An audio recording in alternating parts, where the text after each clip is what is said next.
Is it better to work a job that you hate that pays the bills, or would you prefer to chase your passion?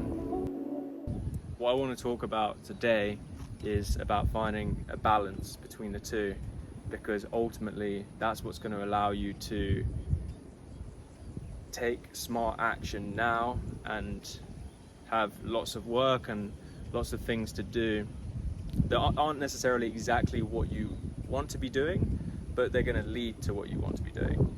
Now, don't get me wrong, there's some people, some great examples of independent artists in the past who have just worked on exactly what they wanted to work on and became an overnight success.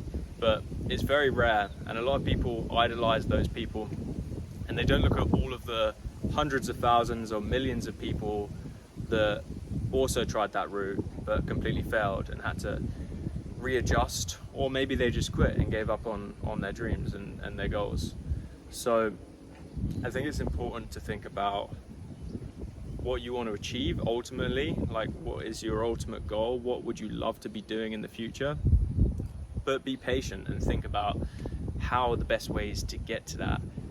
Now, this balance of doing the smart things, working on things that can bring you in money right away, working on things that there seems like there's more demand for, more people are interested in working with you for those things, or more people want to hire you for those things, in comparison to doing what you love and there being a very rare chance that people are interested in it. Then, unless of course you love something very boring, like, if you love bartending, then you're good, man. Like, you're good. You're gonna get hired. You're gonna love it. Everything's gonna be going your way.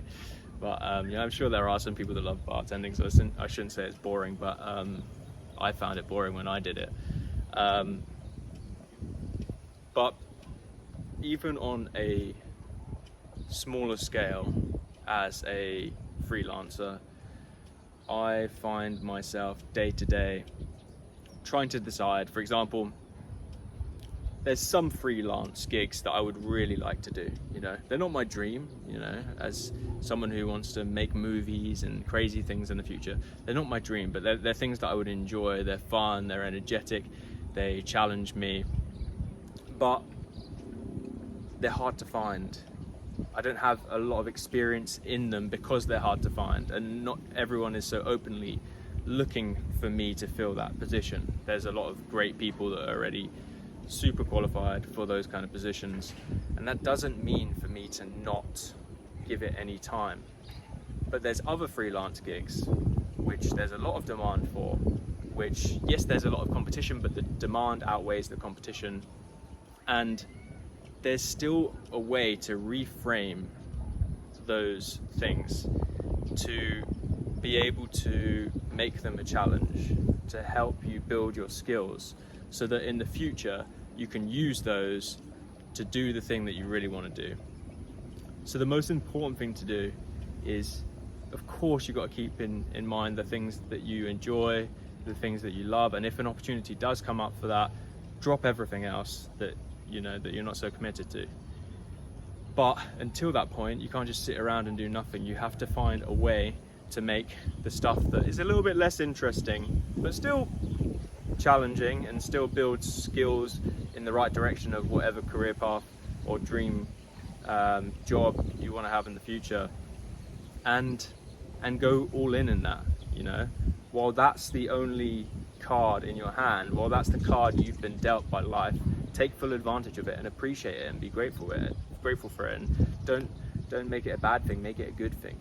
Use it to your advantage, because it's so much better to be taking action, and not necessarily it being the perfect action, but to be taking some form of action and to have a flow of opportunities and jobs and gigs, whatever it is that you're doing, than to be sat at home writing out mind maps about what you could do and what you should do and why that won't work,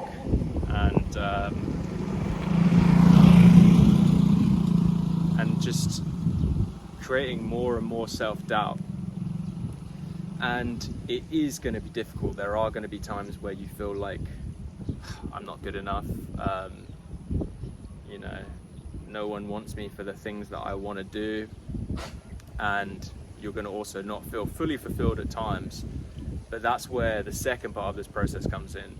You need to keep in mind those future goals. If you lose touch with those future goals and those things you really want to do and those things you enjoy, and you don't find a way to incorporate that, you will get sick of life. You will get unfulfilled, you will get bored, and you will lose touch with who you are ultimately.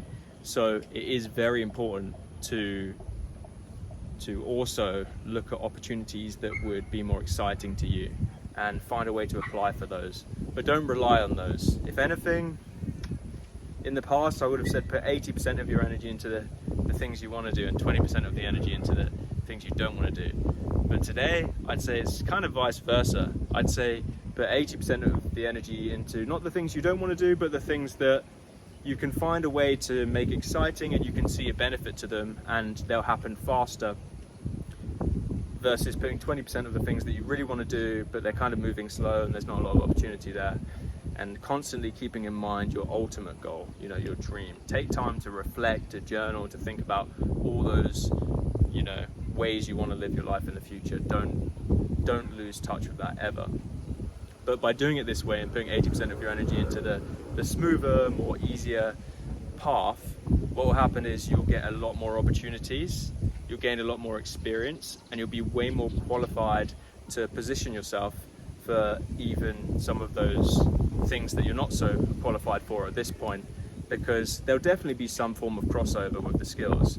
And if you're working on, say, you know, if you put 80% of your energy into the easy route and 20% into the hard route, 80% into the easy route, 20% into the hard route, versus putting 20% into the easy route and 80% into the hard route, you'll end up getting about 10 times the amount of opportunities. Since I moved out to Bali, compared to when I was at home, I would be doing a few free gigs at home and in the UK, and there wouldn't be much in between. I would just kind of be rotting at home, living at my parents' house, not really achieving much apart from those odd few creative projects, which were great, which taught me loads. They weren't a waste of time at all. They were amazing and they're way more fulfilling than a lot of the stuff I'm doing now. But now, when I'm taking a bit more of an easier route, especially the last year or so in Bali, where I'd been working full time out here with an influencer, doing social media management, editing, like, it was very easy because it was like there was clear income, clear demand, and it was just constantly working on creative projects. There was no in-between period, so my growth was exponential. I allowed myself to be working on things long enough for a 12-month period that I gained some really good experience in that time, way more than I did in the years that I was back home doing a project here, wait a couple months, a project there, wait a couple months, and I was getting paid for it out here. So it's like, that's why you need to put 80% of your effort into the easy route versus 20% into the hard route. Don't lose touch with the hard route, because ultimately you are going to take the hard route. You're just making it a bit easier for yourself along the way, so that you don't lose momentum, you don't have such a lack of opportunity that you give up on it. Instead, you have enough opportunity mixed in with maintaining the inspiration for what you actually want to do. And honestly, in my mind, that's the best way to assort it and to manage your feelings and create balance in this world where it's so much so one or the other. You can do a bit of both, and you can enjoy some of the less fulfilling gigs that you're doing and tasks, but you can also set yourself up in a way that makes it so that 1 year, 2 year, 3 years down the line, you're going to have a lot more opportunities when it comes to the things you actually want to do, because you would have built up skills and kept invigorated and challenging yourself with life, with these creative endeavors or whatever it is that you want to do. But the two keys, the main one is balance, and finding balance. Never go one way or the other. Always find a way to keep both candles burning. And the other important thing is patience, because this shit is not easy, and it takes a long time to get to where you want to get to, because you're not necessarily that 1 in a million person who is going to become an overnight success. It's going to take a long time of doing all of this stuff until you get to that point where you're gonna be that overnight success. But you'll know it'll be all of the smart paths you took, and all of the mindset shifts and different phases of growth in your life that you employed in order to get there.